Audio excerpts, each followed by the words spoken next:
올 하반기에 출시되는 차세대 아이폰 15 시리즈에서 주요 논쟁거리 중 하나는 바로 충전 포트에 USB-C 타입 포트를 적용하는 겁니다. 유럽연합이 발의한 충전 포트 통일 법안의 영향으로 인해 애플이 강제로 아이폰에 C 타입 포트를 넣어야 하는 상황이 왔고, 최근 보도들과 소식들에 의하면 아이폰 15 시리즈에선 C 타입이 적용될 거라고 예상되고 있습니다. 라이트닝 포트에서 C 타입으로 바뀌면서 크게 변화하는 것은 포트 규격뿐만이 아니라 USB 2.0 속도에 머물러 있는 전송 속도입니다.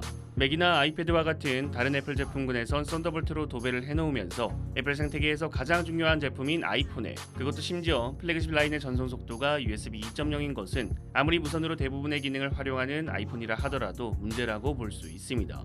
하지만 문제 개선은 한정적인 제품에서만 이루어질 것으로 보이죠. 이전에 나왔던 C 타입 관련 소식에 의하면 아이폰 15 시리즈에서 전송 속도가 개선되는 제품은 프로 라인으로 제한됩니다. 아이폰 15 프로와 아이폰 15 프로 맥스는 C 타입으로 변화하면서 썬더볼트 3의 전송 속도를 갖게 되고, 아이폰 15와 아이폰 15 플러스는 라이트닝 포트의 속도를 그대로 유지할 것이라 언급되었습니다.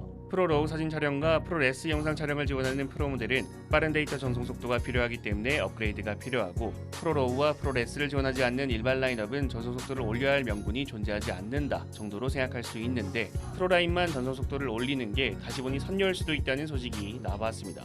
37만 명의 팔로워를 보유한 인텔 출신 개발자의 웨이보를 통해 애플은 현재 라이트닝에서 사용되고 있는 방식과 유사하게 애플의 인증칩을 탑재하는 방식을 사용하여 인증칩이 없는 C 타입 액세서리를 사용할 경우 기능이 제한될 수 있다 밝혔습니다.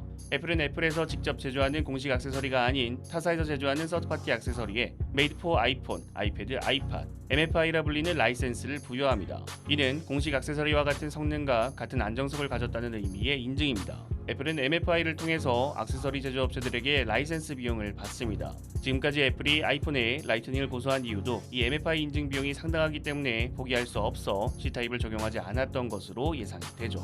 이번 소식에 따르면 C 타입을 적용한 이후에도 MFI 라이센스를 그대로 유지하겠다는 겁니다. 인증 비용을 포기할 수 없다는 거겠죠. 애플이 정말 MFI 라이센스를 받지 않은 C 타입 케이블에 제한을 두려고 한다면 비인증 케이블을 사용했을 때 데이터 전송 속도를 저하하거나 충전 출력에 제한을 두는 등의 방식을 사용할 수 있습니다.